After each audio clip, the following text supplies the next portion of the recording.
Hello everyone. So in this video we are going to discuss about state management in Flutter and why it is important. So state management refers to the way you manage the state of your application, ensures that the user interface reflects the current state of the data and business logic. In the context of Flutter, state management is crucial for building responsive and interactive applications.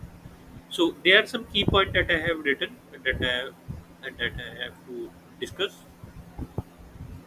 So these are the key points for the state management. First is the separation of concerns, like managing the state separately from the UI. You can create more modular and maintainable testable code. Okay.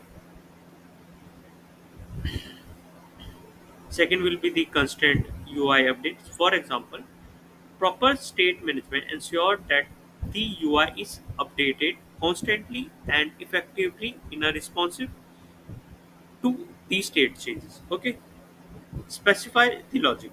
Managing the state centrally help reducing the complexity of the application. Okay, it allows you to help state changes in a predictable manner, making debugging and feature additional simpler. Okay, these are some more points like interactivity, scalability, and user interface as well.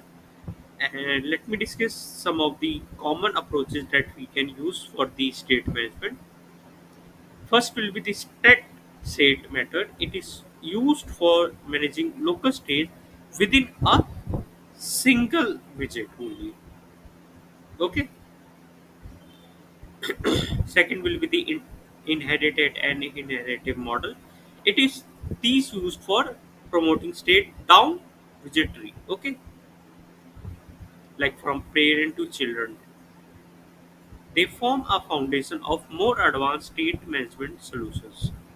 Third will be the R providers package, which is the most popular state management solution in the Flutter, and it is built on top of inherited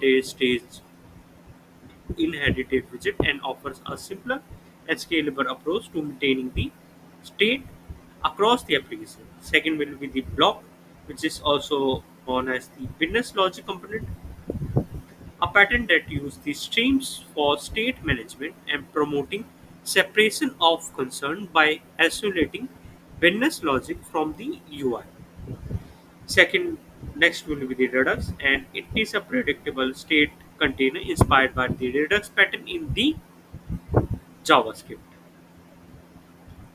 Next will be the reward code, and it is one of the state management and improvement of the provider provides that offers flexibility and safety and performance. So, in a summary, state management is initial in Flutter for creating responsive and maintaining scalable application. It ensures a UI constantly reflect the current state of the application, lead to a better UI experience, user experience, and more management code base. Okay, so this is the basic interview question that has been asked in the Flutter interviews.